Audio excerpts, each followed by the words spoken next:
m'appelle Chouchane Bacon et je vous souhaite la bienvenue aux Nouvelles nationales d'APTN.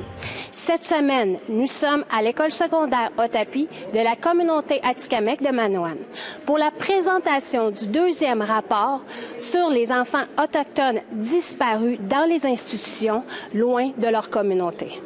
Pakwashipi a été la première communauté à recevoir une mise à jour du gouvernement en mai dernier, grâce à la loi provinciale sur l'accès à l'information, la loi 79 ou la loi des bébés. Les chercheurs ont pu déterminer que certains des enfants inuits disparus ont été adoptés, alors que d'autres ont été malheureusement confirmés morts. Il y a au moins une douzaine de cas d'enfants disparus ici à Manoane.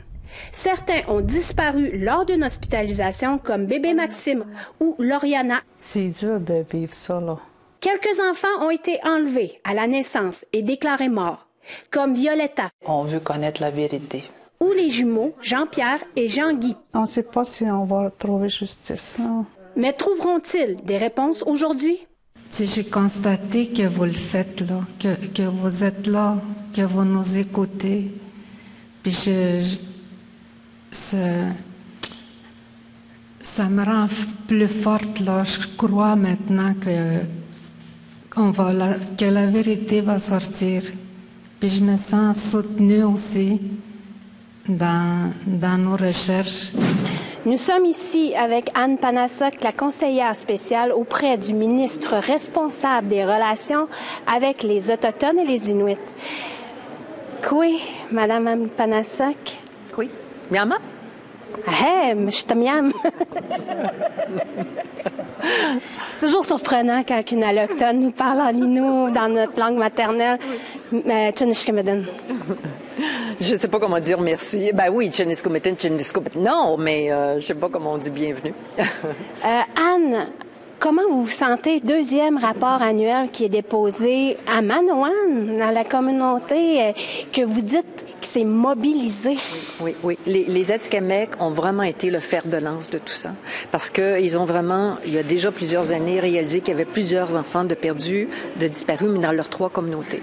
Et je suis venue à plusieurs assemblées ici qu'ils avaient organisées pour pouvoir se parler, dire, il y en a combien, qu'est-ce qu'on fait, quelle pression on fait. Alors, ça fait des années qu'ils étaient mobilisés. Et c'est vraiment grâce à eux, à ces familles-là plutôt, à ces familles-là que il y a non seulement une association qui s'appelle Awashak, mais aussi une loi.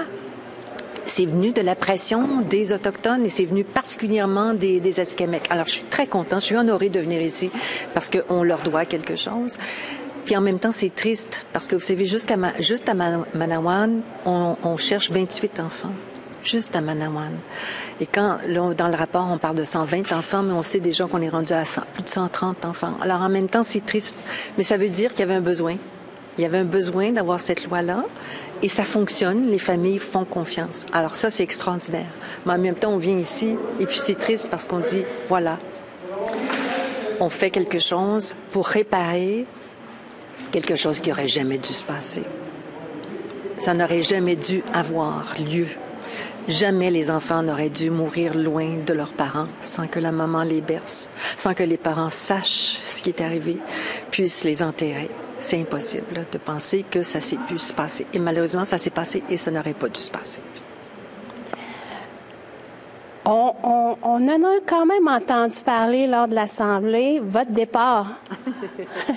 Il y en a qui vous demandent de rester. Oui, là, j'aurais probablement des choses à discuter avec le ministre, mais c'est parce que l'entente, c'était 1 an, puis une autre année renouvelable. Alors, normalement, ça se termine fin juin. Est-ce qu'il y a encore besoin d'une conseillère spéciale? Je pense qu'on a mis les choses en place. Tu sais, les choses sont en place, la façon de fonctionner, c'était ça qu'il fallait que je mette en place, là. La façon de fonctionner entre la direction de Sion Famille, l'association Awashak, s'assurer de faire la communication pour que les familles aient confiance. Parce que c'est ça, si les familles vont pas confiance à la loi, on va nulle part. Ce travail-là essentiel est fait. Est-ce qu'il reste des choses à faire? Certainement. Est-ce que c'est nécessaire que je reste? Je ne sais pas. Est-ce que ça peut être quelqu'un d'autre? Je pense que c'est pas tellement ça qu'ils visent, mais je pense que le travail a été fait. Mais moi, ça fait depuis 2014 que je suis impliquée. Et j'avais vraiment dit aux familles Inuits et Atikamekw, je ne cesserai jamais de travailler à vos côtés tant qu'on n'a pas réussi à obtenir la vérité. Je reprends ça parce que c'est extrêmement important pour moi. J'ai dit aux familles Inuits et aux familles Atikamekw, depuis 2014 que j'ai découvert ça, que je serai à leur côté jusqu'à ce qu'on puisse obtenir la vérité. on n'a pas toute la vérité encore. Je ne sais pas dans quel rôle, mais je vais être là. Puis, vous qui êtes un journaliste quand même, que pensez-vous de la couverture des rapports où, on n'est pas nombreux de médias qui sont venus, qui se sont déplacés à Manoan? J'aimerais connaître vos impressions. Je crois que les rapports pour un journaliste, c'est souvent un peu ennuyant. Puis il faudrait venir entendre les gens. Peut-être qu'ils savent pas. On a invité d'autres journalistes à venir. Je ne sais pas pourquoi ils sont pas venus. Mais je sais qu'il y a des journalistes qui veulent suivre, peut-être dans le prochain mois ou dans 2 mois, suivre un petit peu ce qui se passe avec les familles. Mais ça se parle quand même plus qu'avant. Heureusement que vous êtes là. Est-ce que vous voulez ajouter autre chose avant de conclure l'entrevue, Madame Panasok? Ce qui me touche le plus, et c'est vraiment la réussite de la loi, c'est que les familles font confiance. Puis c'était vraiment ça le début. S'il y a une loi puis les gens font pas confiance, ça donne rien. Et là, les gens ont confiance. On n'obtient pas toujours toutes les réponses qu'ils désirent, c'est certain. Parce que des fois, on trouve pas. On a beau ouvrir tous les tiroirs, puis il n'y a plus rien dans les tiroirs. Ou pas suffisamment de choses pour répondre aux questions des parents qui voudraient savoir est-ce qu'on a bien pris soin de mon enfant. T'sais. Et c'est des fois, on n'a pas cette réponse-là. Il reste du travail à faire, mais je sens vraiment que les Québécois, allochtones, réalisent de plus en plus ce qui s'est passé, prennent acte et que maintenant, vous avez des alliés. Tchunishkemadan Anne Panasok. Tchunishkemadan.